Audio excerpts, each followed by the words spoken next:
உபாகமம் 33:27. அனாதி தேவனே உனக்கு அடைக்கலம், அவருடைய நித்திய புயங்கள் உனக்கு ஆதாரம். அவர் உனக்கு முன்னின்று சத்துருக்களை துரத்தி அவர்களை அழித்து போடு என்று கட்டளையிடுவார். பிரியமானவர்களே, நம்மை இடரல் அடைய செய்யும்படி பல தடைகள் நம் வாழ்க்கையிலே வரத்தான் செய்கிறது. அவைகள் நாம் முன்னேற முடியாதபடி முட்டுக்கட்டைகளாய் விளங்குகின்றன.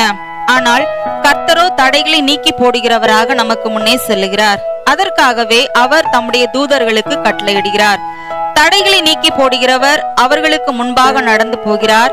அவர்கள் தடைகளை நீக்கி வாசலால் உட்பிரவேசித்து கடந்து போவார்கள்.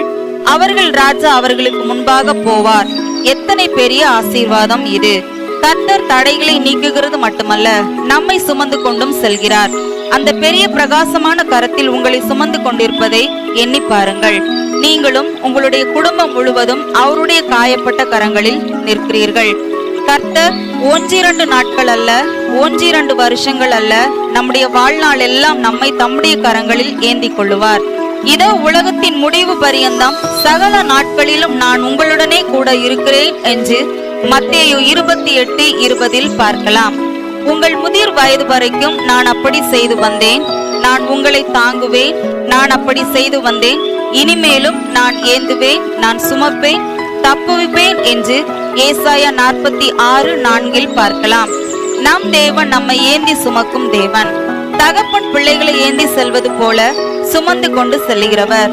பெரிய பிரகாசமான கரத்திலே ஏந்தி சுமந்து கொண்டு போகிறவர் மட்டுமல்ல, கழுகு தன்னுடைய குஞ்சுகளை செட்டைகளின் மேல் சுமப்பது போலவும் சுமக்கிறவர். உன் பாதம் கல்லில் இடராதபடிக்கு அவர்கள் உன்னை தங்கள் கைகளில் ஏந்தி கொண்டு போவார்கள் என்ற வசனத்தின்படி இந்த நாளிலும் உங்கள் காரியங்களில் எல்லாம் அவர் சமூகம் உங்களுக்கு முன்பாக செல்லும். நன்றி. சகலமும் செய்ய